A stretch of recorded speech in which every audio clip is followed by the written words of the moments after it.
최근 삼성전자를 팔지 말라는 주제로 영상을 올렸습니다. 그런데 팔지 말라는 정도로는 부족할 것 같네요. 이제부터라도 삼성전자를 조금씩 사모으셔야겠습니다. 지난 영상에서 삼성전자의 사업 보고서를 보면서 최근 있었던 GOS 논란과 주가 부진 때문에 삼성전자를 팔면 안 되는 이유에 대해 말씀드렸습니다. GOS 논란으로 인해 모바일 시장이 일부 훼손되더라도 영업이익의 절반 이상을 차지하는 반도체 분야는 굳건하기 때문에 삼성전자를 성급하게 팔아서는 안 된다는 말씀이었습니다. 그런데 삼성전자의 공시를 보면서 뭔가가 이상했습니다. 주식 소유권에 대한 내용이 유난히 많았고 보고자가 모두 달랐기 때문입니다. 즉 삼성전자 핵심 관계인 중에 다수의 주식 보유 현황이 달라졌다는 것인데요. 여기에서 중요한 힌트를 얻을 수 있습니다. 샀다는 내용이 많은지 팔았다는 내용이 많은지 살펴보는 편이 좋습니다. 여러분은 투자하면서 나도 내부자만 알고 있는 핵심 정보를 알고 투자하면 얼마나 좋을까 이런 생각해 보신 적 없나요? 물론 평범한 개인이 내부자만이 알고 있는 것을 알 방법은 없고 알아서도 안 됩니다. 증권사에서 생산하는 정보, 소위 찌라시를 절대 시에서도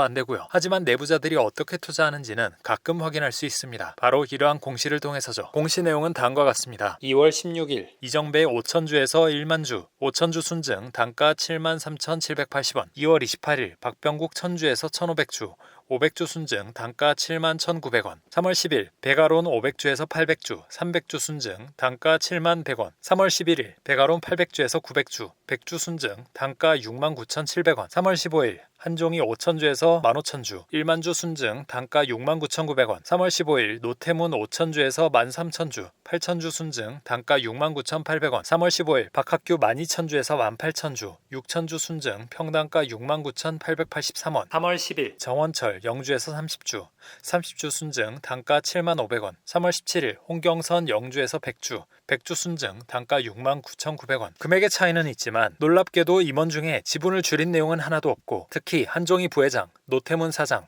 박학규 사장, 이정배 사장의 경우 수억 원에 해당하는 사비를 지분 취득에 사용하였습니다. 이것은 무엇을 의미할까요? 물론 3월 16일 주주총회를 앞두고 최근 주가 하락에 대한 책임 있는 자세를 보이기 위해 자사주 매입이라는 퍼포먼스를 했을 수도 있습니다. 그런데 중요한 점은 회사 자본이 아닌 임원들의 개인 자산으로 매입했다는 점이며 게다가 이 임원들이 대부분 신규 선임되었다는 점입니다. 대한민국 상법상 임원은 3년의 임기를 가지며 임기 만료 시 주주총회를 통해 재신임됩니다. 그러니까 이들은 좋든 싫든 수천만 원에서 수억 원의 돈을 3년 동안 삼성전자에 묶어둔 겁니다. 3년만 임기를 채우고 팔든 더 긴 호흡으로 더 높은 수익률을 달성한 다음 매도하든 삼성전자의 주가를 띄워야만 본인의 자산을 지킬 수 있는 것이죠. 단순한 일시적 퍼포먼스로 볼 일은 아닌 것 같습니다. 물론 세상 일은 알 수 없는 것이기 때문에 주가가 좀 오르거나 회사의 사정이 변동되면 이들 중 일부가 슬쩍 지분을 팔아버릴 수 있죠. 그러므로 이번에 대규모 물량을 신규 취득한 한종희, 노태문, 박학규, 이정배의 지분 변동에 대해서는 눈여겨볼 필요가 있습니다. 하지만 그렇게 해서 얻는 이익은 황금알을 낳는 거위의 배를 가르는 격이겠죠. 이들의 임기 중에 그렇게 한 공시가 발표된다면 회사에 대한 주주들의 신뢰도는 훼손될 것이고 결국은 이들의 임원 수명이 짧아질 것입니다. 앞선 영상에서도 삼성전자는 반도체 분야에서 세계 정상급의 독과점 기업이기 때문에 이 정체성이 유지되는 한 보유하고 모아갈 가치가 있다는 말씀을 드렸습니다. 반도체 시장은 지금도 점점 확대되고 있기 때문에 삼성전자의 비중도 더 커지고 있기 때문이죠. 그런데 거기에 더해 최근 3주 사이에 임원들이 사비로 자사주를 대량 매입해왔다는 점을 눈여겨볼 필요가 있습니다. 신규 임원들의 임기를 고려할 때 3년 후인 2025년 3월 주주총회까지 삼성전자의 주가는 상당한 수준으로 부양될 가능성이 높습니다. 장담할 수는 없지만 삼성전자 주주들의 오랜 꿈이었던 10만 전자를 넘어서는 것이 목표치이지 않을까 기대됩니다. 7만 전자 대비해서는 약 40%의 상승이죠. 물론 이렇게 될 수도 있고 안 될 수도 있습니다. 작년 말에서 올해 초까지 주식시장은 계속 좋지 않았습니다. 최근 금리 인상의 두려움에 더해 우크라이나 전쟁이라는 위험이 더해지니 주식시장에는 공포가 만연했죠. 한편 예적금으로 다시 사람들의 관심이 향하고 있습니다. 특히 2030을 중심으로 청년 희망적금이나 윤석열 당선인의 공약엔 청년 도약 계좌에 많은 관심이 모이기도 했습니다. 하지만 현금의 가치는 앞으로도 꾸준히 떨어져 갈 것입니다. 역설적으로 금리가 오른다는 건 그 순간에도 인플레이션이 진행되고 있다는 뜻이거든요. 즉 지금 넣는 금액의 10% 수준의 이자를 더하더라도 만기가 지나고 나면 물가 인상분을 따라잡지 못할 수도 있습니다. 더 나은 자산에 투자했던 결과에는 훨씬 못 미칠 것이고요. 그리고 무엇보다 지금 주식시장에서 사람들이 많이 떠나갔기 때문에 아직도 많은 주식이 쌉니다. 그 중에서 가장 대표적인 삼성전자가 향후 3년 이내에 상당한 폭으로 상승할 수 있는 가능성이 높다는 점을 이번 영상에서 말씀드렸습니다. 안정적으로 두 자릿수 상승률을 예상할 수 있는 데다가 3개월마다 꼬박꼬박 은행이자보다 나은 배당금도 지급하는 삼성전자에 적금 대신 꾸준히 투자해보시는 것은 어떤가요?